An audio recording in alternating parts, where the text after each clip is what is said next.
Hello everyone, welcome to another video on statistics, and I'm still focusing on hypothesis testing and the chi-squared goodness of fit test.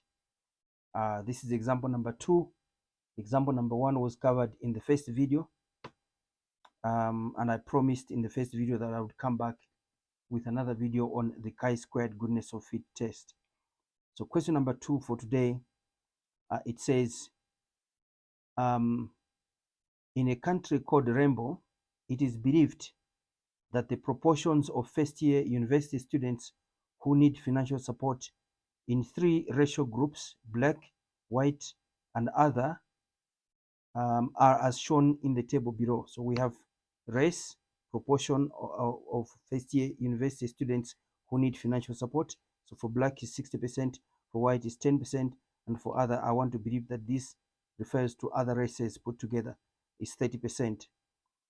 Now the question says here, Mr. Hakuna Matata, a statistics practitioner, claims that one of the proportions stated above is incorrect. One of these proportions is incorrect. He then goes around the country and interviews 800 first-year students in order to prove or disprove his claim. Below are the results of his research. So we have results of his research here. We have race of the 800 students interviewed by Mr. Hakuna Matata. 450 are black, 100 are white, and 250 are other. In other words, of these races, the number of students, first-year students that need financial support out of the 800 interviewed, these are the numbers. Now the question says, at 99% level of confidence, test Mr. Hakuna Matata's claim. So this is a typical hypothesis testing question, which requires us to go through the 6 steps as you saw in example 1, and I'm going to start answering this question on a totally fresh page. Here we go. Our answer goes as follows for question number 2. Step 1, let me write today. Step 1, exactly like so. We have to state the null hypothesis, H naught, and like I told you last time, that the null hypothesis comes from the hypothesized or the status quo. In other words, the proportions believed to be true, these are the ones. So P1 is going to refer to this, P2, P3. So P1 is equal to 60%, which is 0.6. P2 is going to be equal to 10%, which is 0.1. And P3 is going to be equal to 30%, which is 0.3. Right, so these are the proportions here, 0.6, 0.1, and 0.3. So that is our null hypothesis. Next, we have to state the alternative hypothesis, which is H1. What does H1 say? If you remember, I told you in example number 1 in the first video that as long as you have the chi-squared goodness of fit test, the alternative hypothesis must always state that at least one of the proportions, one of Pi, in this case I ranges from 1 up to 3, is not equal to the stated or specified value. One of the proportions is not equal to the specified value. In other words, one of these P1, P2, P3 is not equal to one is not equal to these specified values. At least one. So it means 1 or 2 or all of them are not equal to the specified values. So that's step number 1. If we move to step number 2, if you remember, I told you that in step number 2, that's where we state the level of significance. Now in this case here, the question has given us the level of confidence, which means we have to determine the level of significance. So we know that alpha, level of significance, plus confidence level, the answer must always be 100%. We have been given the confidence level, which is 99%. So that would be 99%. That should be equal to 100%. Now, solving for alpha, you can see that it will be 100 minus 99, which is equal to 1%. And we all understand that 1% is 0.01. If you want to 3 decimal places, it will be 0.010, as you see that this is the value that we will see in the chi-squared distribution table. We'll see that value. So now we've stated what the value of alpha is, or determined it. Next, we have to calculate what we call the degrees of freedom. Now, in order for us to calculate the degrees of freedom, df, the formula says k minus 1. And that's always true for the goodness of fit test. So this is going to be equal to, what is the value of k? Well, it's the number of categories in which our data is divided. So we have 1, 2, 3. So k equals 3 minus 1, and the answer is 2. So we have 2 degrees of freedom. That completes step number 2. We must move to step number 3. And in step number 3, this is where we actually determine what we call the critical value. So we have chi-squared crit. The critical value says it must be equal to chi-squared, and we must indicate the confidence at significance level and our degrees of freedom. So we indicate that and that there are subscripts. This value here is read out, like I said last time, from the chi-squared distribution table. The numbers are quite tiny, but I'm just going to try my very best to demonstrate how you obtain the value of the critical value. Degrees of freedom on the left, and we in this case have 2 degrees of freedom, and our alpha level is 0.010. I put a 0 there because in the table here the numbers are indicated to 3 decimal places. So 2, if you check on the left hand side here, 2 degrees of freedom over here, 2 degrees of freedom, and you move from there, move across until you stop at the alpha level of there 0.010. There it is, and our critical value, it turns out to be 9.21. So that's the critical value, 9.21. I hope you can see that value there very clearly. So 9.21, that's our critical value. So that's 9.21.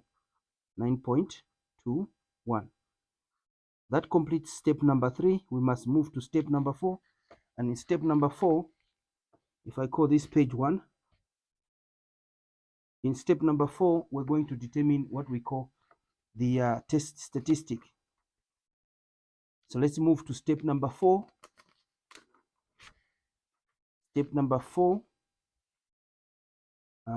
Step 4. I call this page 2. And in step number 4, we have to work out the test statistic and the formula. If you remember from the first video, the test statistic, chi-squared stat, the formula says this is equal to the sum from I equals 1 up to k of O sub I minus E sub I all squared all over E sub I. And we know that O represents observed frequencies, O sub I represents observed frequencies, and E sub I represents expected frequencies. And we're squaring that. K is, like I explained earlier on, the number of categories or groups in which our data is divided. Now, in this case, we have 3 groups. As you can see here, we have 3 groups in which our data is divided. 3 groups over here, 1, 2, 3, and also here, 1, 2, 3. And these are the observed frequencies. Therefore, we need to determine what we call expected frequencies. So on this one here, we have to talk about what we call observed frequencies. observed frequencies and expected frequencies. I'm going to put E down there like so. We know that the formula says expected frequencies E sub I equals N, which is sample size times hypothesized proportions. So let's check here. Hypothesized proportions are these ones here, which you can also see in our null hypothesis. These ones here, 0.6, 0.1, and 0.3. And N is the number of students interviewed, 800. And therefore, using this formula, we can work out expected frequencies. So let's look at the three categories. We have black here, and then we have white, and then we have other races. Observed frequencies for black, if you check here, it's 450, and then white 100, 250 for other. So here it's 450, and here we have 100, and over the other side there on other we have 250.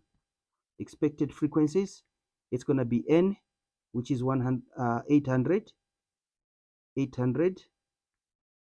times the hypothesized proportion for the first group. If you check here, it's 0.6, so I have to say times 0.6 here, and this is 480. Let's just check if this is true. We have 800 times 0.6 and 480. Yes, correct. And then here we have 800 times the hypothesized proportion for white is 0.1, I think. Yeah, 0.1. Here it is, 0.1. And then we will have 0.3 for the last part there. This is going to be 80. And then we have 800 times 0.3. And the answer is 240 if you check that on your calculator. So these are the expected frequencies. In other words, we are basically saying that if the null hypothesis is correct, out of the 800 students, first year university students interviewed, we're expecting 480 to be black, 80 to be white, and then 240 to be other races of those that need financial support. Now, using this formula, we can say, therefore, chi-squared stat is going to be the sum from I equals 1 up to 3. As you have seen, we have three categories: O sub I minus E sub I, all squared, all over E sub I. If I push the numbers to the left to accommodate all the values, I'm going to have here, for the first part is 450 observed, expected 480. 480 expected minus here 480, and have to square that all over 480 plus the first category there, observed, is 100, expected it's 80. We're squaring that and dividing by expected, which is 80. And the last part is 250 observed, expected 240, all squared all over 240. Punching this into a calculator, if I may do it very quickly here. So we are saying the first part is 450 minus 480 all squared all over 480, and then I must say plus 100 minus 80 all squared all over 80, and finally plus 250 minus 240 all squared divided by 240.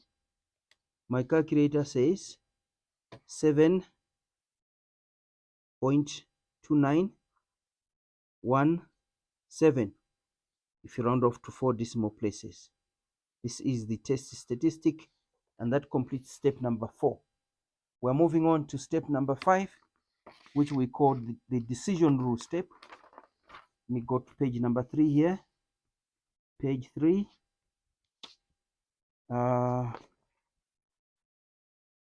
Page 3. Step number 5. Step 5. We are calling it the decision rule step. And what does it say? It says reject the null hypothesis HO if the test statistic is greater than the critical value. Now let's check the chi distribution curve, and we are going to place the two values on the curve here. That is the critical value and the test statistic. So chi distribution curve is skewed to the right, like we said last time. So we have the critical value is 9.21. Here it is. This critical value separates the rejection region shaded here from the fail to reject region. So that's 9.21. So this is rejection region. Rejection region.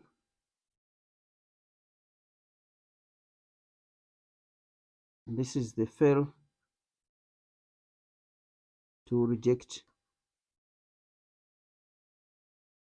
region. Fail to reject region. Now, an area, this shaded area here is your alpha, which is 0.01. If you like, you can put another 0 there, like we did earlier on, but it's not necessary. Now, the question is, where do we place our test statistic, this value here? Do we place it after 9.21 or before 9.21? And obviously, you can see that this number is actually smaller than this number. So it must come somewhere here. Somewhere here. This is where we're going to place 7.2917. It actually falls in the fail to reject region. So what, still on step number 5, what is our decision? Our decision is, we're going to say, since the test statistic, which is this number here, that is less than the critical value, comma, we actually fail to reject H naught. What does this mean? It means we support H naught. If we fail to reject it, it means we support H naught, and therefore we reject H1. So what is H1, which is our alternative hypothesis? We fail to reject that, it means we support that. So therefore we reject this one. Let us look at the claim there. Mr. Hakuna Matata claims that one of the proportions stated above is incorrect. So you can actually see that Mr. Hakuna Matata's claim is actually our alternative hypothesis, which we have rejected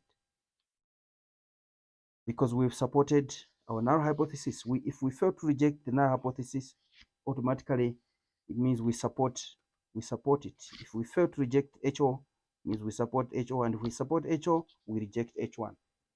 So now we're moving on to step number 6, which is the last step.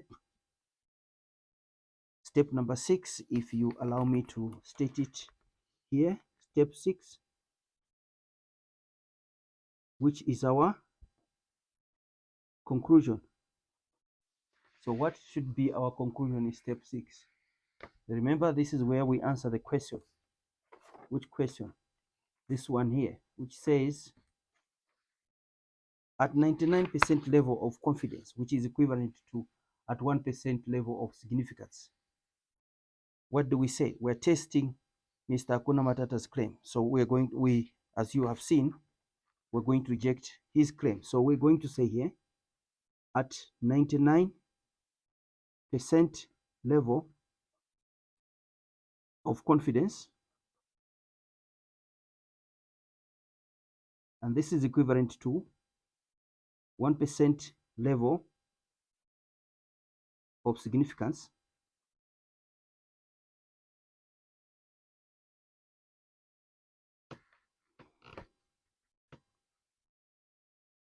we do not have sufficient statistical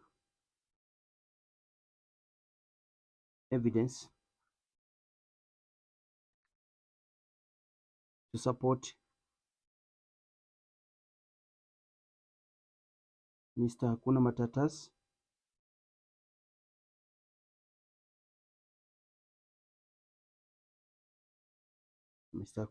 claim. And what is his claim? That one of the stated proportions is incorrect. We don't have sufficient evidence, statistical evidence, to support his claim because we have rejected H1 in favor of HO. In other words, we've supported the null hypothesis and rejected the alternative hypothesis. All right, this is where I'm going to end this video. My next videos are going to be on what we call the chi-squared test of independence, very similar to the chi-squared goodness of fit test. So I'll see you next time.